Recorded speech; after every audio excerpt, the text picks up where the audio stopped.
बंधुगण आज सर्वप्रथम गत काली आगत होता पार्लियामेंट रे जो राष्ट्रीय बजेट जो ऐतिहासिक बजेट एवं विकासमुखी लोक कल्याणकारी बजेट जो अभूतपूर्व जनसमर्थन पाई मु भारतर यशस्वी प्रधानमंत्री श्री नरेंद्र मोदी एवं केंद्र अर्थमंत्री श्रीमती निर्मला सीतारमण को 4.5 कोटी ओडियावासी तरफ ओडिशावासी तरफ अभिनंदन जनाबी धन्यवाद दूची एवं जन कल्याणमुखी एवं विकासमुखी बजेट किभली भाव में ओडिशा को आगामी दिन में आहरी अधिका लाभान्वित करिवो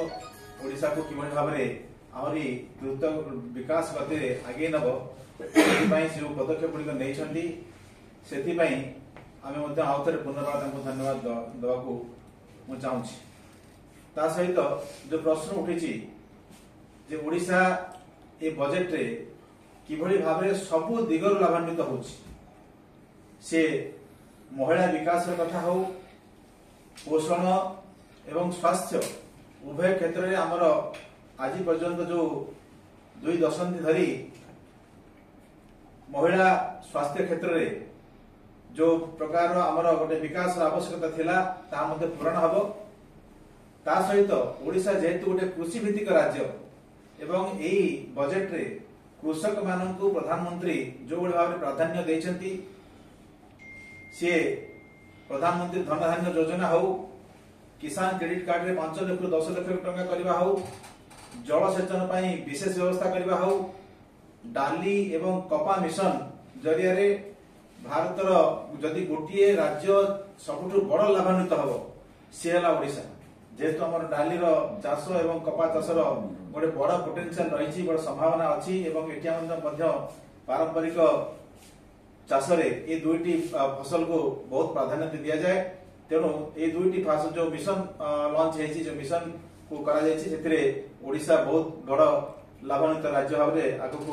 उभा हो सहित जो बड़ी भाव में युवक मानू रोजगार पाई सरकार नुआ इनोवेशन कथा कहते 50 अटल टिंकरिंग जो centre innovation centre incubation centre एवं नुआ टेक्नोलॉजी किभली भाव में आगामी दिन में युवक मानू रोजगार क्षम करेबो एवं सेति पई तांको आज ठारू प्रस्तुत करेबा एवं किभली भाव में सेमानकु स्किल करकी सक्षम करकी आमे कि दक्षता विकास करकी किभली भाव में सेमानकु आमे रोजगार क्षम करि परिबा ता पे मध्ये सरकार गोटे व्यापक योजना एई बजेट रे करछन्ती ता सहित आम जो 4टा फंडामेंटल्स अछि एग्रीकल्चर इन्वेस्टमेंट एक्सपोर्ट आउ इंफ्रास्ट्रक्चर तो ये सब जो 4टी बड़ मूल भित्तिक विषय रही प्राधान्य करके ओडिशा निश्चित भाव में आगामी दिन में बहुत बड़ मात्रा रे लाभान्वित होगा जाऊँगी आवर नारी जो एवं आउ गोटे जो बड़ विषय जोटा कि प्रधानमंत्री ओडिशा रे अति निकट अतीत ये विषय को बहुत एम्फासिस करते या बहुत गुरुत्व देते जे ओडिशा रे जो टूरिज्म पर्यटन शिल्पर जो बड़ संभावना रही से संभावना को विकास करने भारत सरकार एथर बजेट जो बड़ व्यापक व्यवस्था करछन्ती से बुद्धिस्ट सर्किट कथा हो बा इको टूरिज्म कथा हो ये सब क्षेत्र में ओडिशा गोटे बहुत बड़ सिंह भाग निश्चित भाव में राष्ट्रीय बजेट पाइबो एवं ओडिशा रे विकास आहुरी द्रुततर हेबो एते तिलेमात्र संदेह नहीं तेणु ये जो सर्वस्पर्शी लोकाभिमुखी विकासाभिमुखी